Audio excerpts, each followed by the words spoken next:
Hey, what's up, guys? Welcome to my Elex review. My name is Kupo.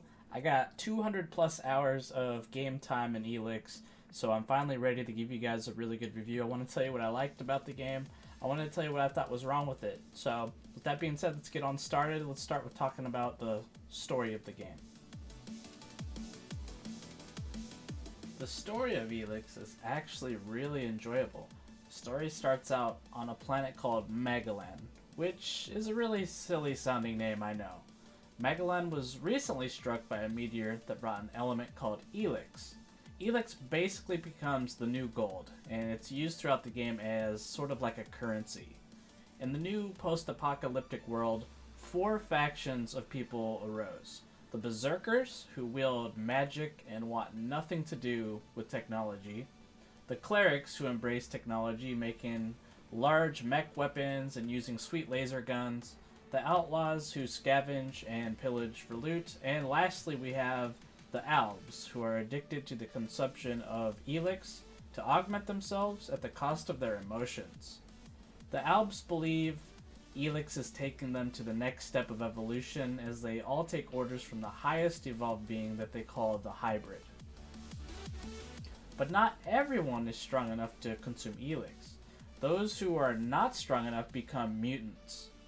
All the factions have engaged in a war with each other over Elex and how to recover humanity from the post-apocalyptic state. You get to play as Commander Jax, a high-ranking member of the Albs. While heading out on a mission, your raider gets shot down and you are executed by your brother Calyx. Luckily, Jax does survive, but all of his equipment has been stolen, and when Jax wakes up, his body is drained of Elex, and he must figure out why he was betrayed. So the story of Elex is definitely not lacking at all. It's very interesting. Having a strong story made the world feel really alive to me. There's a vast world to explore where you'll have to decide which faction you think is going to be right for you. I felt like telling the story through Commander Jax was kind of limiting. In a game like Skyrim, you have many character customizations, including gender and race. And yes, I can compare this game to Skyrim because this is a full-priced, I don't know if you'd call it a AAA game, but they do sell it at full price. So yeah, I'm going to compare it to Skyrim. So, with that being said, in Elex, they don't allow any character customization. So this does kind of bother me a little bit, and I hope this is something that they can add in future games, as it seems to be a pretty standard thing in most games today. Okay, so right when the game starts you out, the very first thing I noticed was the movement. As you can see, Jax won't move unless he is facing a direction. So if I move left, he's going to actually turn left before actually moving, which causes a really delayed feeling of your character mobility. Even if you try to move forward, you'll notice there's a small 0.5 second delay to just move forward. This was a horrible impression for me, and I wasn't sure if I could play just because I felt like running through mud all the time. I stuck with the game, and I did get used to the controls. But I think this is a big blocker that might turn away many players, or at least give a bad impression. Combine this with the already bad reviews that people give Piranha Bytes games, and the no character customization thing, that's already 3 bad impressions that people are going to have before the game even really starts. I hope they can work on having better movement animations in future games. For me, mobility is a huge issue. Okay, let me talk about the melee combat in this game. This is probably the biggest problem I see people commenting on. They say this game is just too hard. So, I'm the type of person who likes to get a badass melee weapon. I don't even think about bows. I don't think about any sort of ranged weapon. Just give me a sweet melee weapon and some potions and let me have at it. Well, in Elex, I was not able to stick with the melee weapons for a few reasons. In my opinion, in Piranha Bytes games, the melee combat has always been a work in progress. In Elex, I'm happy to announce the melee combat is in a decent stage. They have a combo point system that you can see on the bottom left of the screen. For each attack, my combo bar fills a little bit, and my damage is significantly increased as it fills. When you get the combo bar over half, you can do a special combo attack with the Q button for a large amount of damage. In practice, this works great in most 1v1 situations, but there are some big problems. One big issue is the mobs are pretty danged hard. I had to really study each mob to learn their weaknesses and how to counter their attacks. If I ever made a mistake, I would either die or have a very small amount of HP left. I'm actually fine with the difficulty, but I don't see most players wanting to put this much effort into a combat system. The second, in my opinion, and the biggest problem with the melee combat is when you are faced with multiple enemies. It's hard enough to deal with one mob, but dealing with 2+ mobs is almost impossible with having some good equipment. You pretty much have to defeat the first mob before the others get to you, or you got no chance. If there's 3+ mobs, I wouldn't even deal with it. This isn't a new problem for Piranha Bytes games, and I'm a little disappointed that there hasn't been a solution yet. If I can take you guys back to an older Piranha Bytes game called Gothic 3, they just made all the fights 1v1. If you were surrounded by 10 orcs, they would all just stand and watch as only one orc would engage you at a time. This made the game playable, but I still think it was a terrible system. If you guys choose to melee through the game, I wish you guys all the best of luck. Okay, now I would like to talk about a very positive aspect of Elex, the ranged combat. Ranged combat in Elex is very well designed, especially with the use of the jetpack. This really revolutionized the game for me. Normally I really hate ranged stuff, but in this game it's very fun. It's just so much more efficient to use a ranged weapon in this game. There are many sweet ranged weapons to choose from, like bows, guns, flamethrowers, rocket and grenade launchers, and a few others.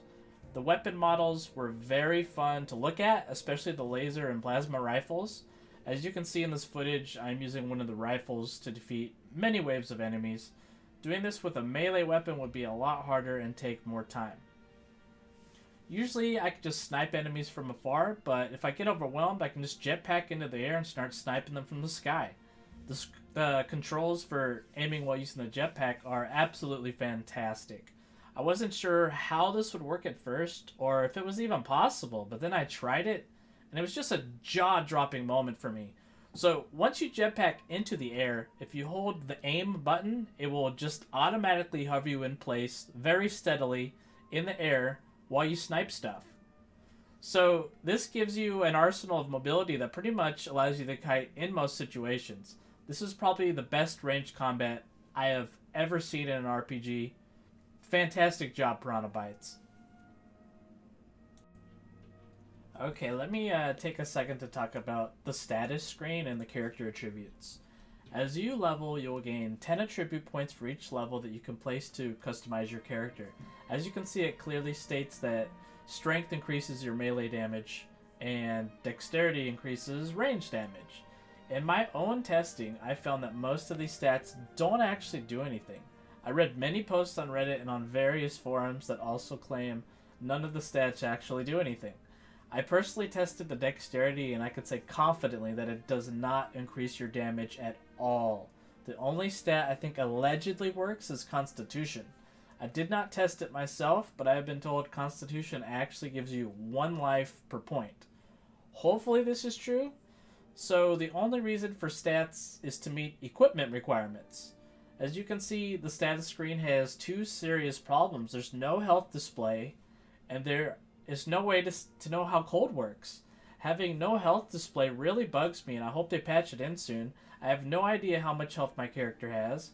According to a forum post, I found someone was claiming that you get 10 health per level, and you start with 50 health. I have no idea if that is true. Just give me a health display. Is that too much to ask for? Most people who play Elex have no idea how cold works, and rightly so. This status screen just states what your cold level is. What's a low or what's a high cold level? I had no idea until somebody finally posted it on Reddit.